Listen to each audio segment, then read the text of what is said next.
भारताच्या नकाशाकडे आपण जेव्हा पाहतो तेव्हा काय दिसतं? डोंगर, नद्या, मैदानं. पण थांबा, हा फक्त एक स्थिर नकाशा नाहीये. ही एका महाकाय भूगर्भीय कथेची एक जिवंत कहाणी आहे, जी आजही आपल्या डोळ्यांसमोर घडत आहे. चला तर मग या गतिमान भूमीच्या निर्मितीची गोष्ट समजून घेऊया. सर्वात वेगवान खंड 2007च्या एका भूवैज्ञानिक अभ्यासातलं हे एक छोटंसं वाक्य. पण हे आपल्याला विचार करायला लावतं नाही का? कारण याच एका वाक्यात भारताच्या भूगोलाचं सगळ्यात मोठं रहस्य दडलेलं आहे.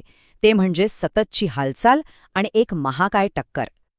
तर ही गोष्ट सुरू होते लाखो, करोडो वर्षापूर्वी, जेव्हा एका प्राचीन महाखंडाचा एक तुकडा एका अशा प्रवासावर निघाला ज्याने सगळा इतिहास आणि भूगोल बदलून टाकला.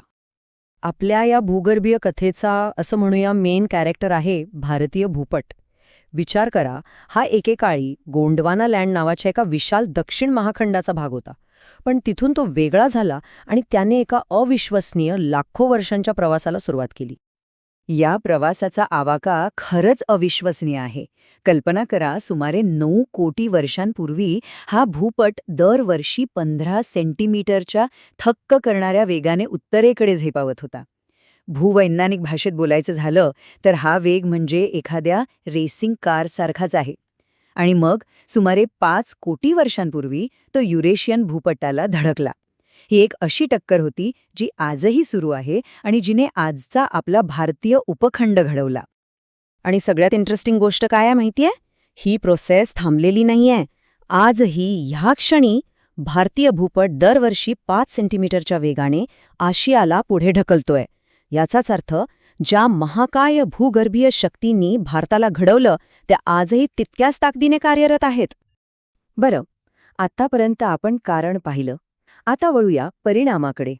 ह्या एकाच घटनेने भारताच्या इतक्या वैविध्यपूर्ण भौतिक भूदृश्याची निर्मिती नेमकी कशी केली ते पाहूया. जरा विचार करा, 2 प्रचंड मोठे भूपट्ट एकमेकांना धडकतात तेव्हा काय झालं असेल? पृथ्वीचा पृष्ठभाग अक्षरशः एखाद्या गाडीच्या अपघातात चुरगळलेल्या पत्र्याप्रमाणे दुमडला गेला. आणि त्यातूनच जन्माला आली जगातली सर्वात उंच पर्वतरांग, हिमालय. याच एका घटनेने भारताच्या इतर भौगोलिक प्रदेशांची, जसे की वाळवंट आणि मैदानं, पायाभरणी केली. म्हणजे बघा, भारत हा काही एकसारखा देश नाहीये. तो 6 वेगवेगळ्या प्राकृतिक विभागामध्ये विभागला गेला आहे. उत्तरेला उत्तुंग हिमालय आहे, तर दक्षिणेला भारताचा सर्वात जुना आणि स्थिर भूभाग म्हणजे द्वीपकल्पीय पठार. याच पठारावरून वाहणाऱ्या नद्यांनी कोट्यावधी वर्षांपासून गाळ वाहून आणला आणि सुपीक सिंधुगंगा मैदानाची निर्मिती केली. प्रत्येक विभागाची स्वतःची एक वेगळी कहाणी आहे. आणि हे आकडे उत्तरेकडच्या पर्वतांची विशालता दाखवतात. ही उंची आहे कांचनगंगाची, आपल्या भारतातलं सर्वोच्च शिखर. यावरूनच आपल्याला त्या पर्वतरांगांच्या भव्यतेची कल्पना येते. हिमालय म्हणजे फक्त एक पर्वतरांग नाहीये, तो अख्ख्या उपखंडासाठी एका क्लायमेट कंट्रोलरसारखं काम करतो. तो उत्तरेकडून येणारे हाडं गोठवणारे थंड वारे अडवतो आणि दुसरीकडे आपल्यासाठी जीवनदायी ठरणाऱ्या मान्सूनच्या वाऱ्यांसाठी एक मार्ग तयार करतो, ज्यामुळे भारतात समृद्धी येते. आता जरा देशाच्या किनाऱ्यांकडे जाऊया. इथे 2 महान पर्वतरांगा आहेत, पश्चिम घाट आणि पूर्व घाट. यातला पश्चिम घाट उंच आहे, सलग आहे. तो मॉन्सूनला अडवतो आणि त्यामुळे तिकडे धो-धो पाऊस पडतो. याच्या अगदी उलट पूर्व घाट हा कमी उंचीचा आणि तुटक आहे. त्यामुळे हवामानावर त्याची पकड तितकीशी नाही. ठीक आहे, आतापर्यंत आपण निसर्गाबद्दल बोललो. पण या सगळ्याचा माणसांवर काय परिणाम झाला? लोकांनी या वेगवेगळ्या भौगोलिक प्रदेशांशी कसं जुळवून घेतलं आणि त्यांचा वापर कसा केला, हे पाहणं इंटरेस्टिंग ठरेल. तर प्रश्न हा आहे की लोकांनी या अद्वितीय आणि विविध भूभागांचा आपल्या आर्थिक फायद्यासाठी कसा उपयोग करून घेतला असेल? म्हणजे भूगोल आणि अर्थव्यवस्था यांचा संबंध कसा जोडला गेला? चला पाहूया. चला एक खास उदाहरण पाहूया, काश्मीरमधल्या कारेवाचं. आता हे कारेवा म्हणजे काय? तर सोप्या भाषेत हिमनदीने वाहून आणलेल्या खास प्रकारच्या मातीचं जाड थर. हे फक्त काश्मीर खोऱ्यातच आढळतात. मग ही विशिष्ट माती इतकी आर्थिकदृष्ट्या महत्वाची का आहे? कारण जगातलं सगळ्यात बेस्ट, जगप्रसिद्ध काश्मीरी केशर फक्त आणि फक्त याच मातीत उगवतं. यावरून स्पष्ट होतं की कसं एक भूवैज्ञानिक वैशिष्ट्य थेट एका मौल्यवान उत्पादनाशी जोडलेला आहे. शेती झाली, आता जरा उद्योगाकडे येऊया. छोटा नागपूर पठार याला तर भारताचं खनिज भंडारच म्हणतात, कारण इथे भारताची सर्वाधिक खनिज संपत्ती सापडते.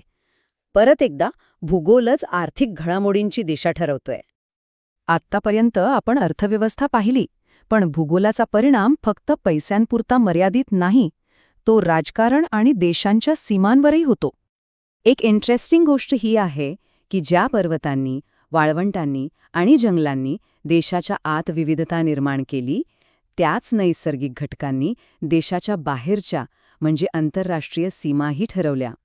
नकाशा पाहिला की हे लगेच लक्षात येतं. उत्तरेला बघा, चीन, नेपाळ, भूतान यांच्या आणि आपल्यामध्ये अभेद्य हिमालय उभा आहे. पश्चिमेकडे पाकिस्तानसोबत आपली बॉर्डर वाळवंट आणि मैदानी प्रदेशातून जाते, तर ईशान्येला म्यानमारसोबत घनदाट जंगलं एक नैसर्गिक अडथळा बनून उभिले आहेत. म्हणजे प्रत्येक सीमेचं स्वरूप तिथल्या भूगोलाने ठरवलं आहे. बरं, आतापर्यंत आपण भूतकाळ आणि वर्तमान पाहिला. आता थोडं भविष्याकडे बघूया. हाच भूगोल आपल्यासमोर आज कोणती आव्हानं आणि संधी निर्माण करतोय ते तपासूया. एक मोठं आव्हान आहे अर्बन हीट आयलंड. सोप्या भाषेत सांगायचं तर आपली शहरं आजूबाजूच्या ग्रामीण भागांपेक्षा खूप जास्त गरम होत आहेत आणि याचा संबंध थेट आपल्या भूगोलाशी आणि वस्तीच्या पद्धतींशी आहे. पण जिथे आव्हानं आहेत तिथे संधीही आहेत. आपल्याकडे तब्बल 7,500 किलोमीटर लांबीची किनारपट्टी आहे आणि याचा वापर करून भारत निळी अर्थव्यवस्था म्हणजेच ब्लू इकॉनॉमीकडे लक्ष देतोय. म्हणजे आर्थिक विकासासाठी समुद्राच्या संसाधनांचा शाश्वत वापर करणं. तर मग जाता जाता एक प्रश्न. जो देश एका महाकाय टक्करीतून जन्माला आला, ज्याची जमीन आजही सरकत आहे, तो देश हवामान बदल आणि शाश्वत विकासासारखी भविष्यातली आव्हानं कशी पेलणार, यावर विचार करायला नक्कीच हरकत नाही.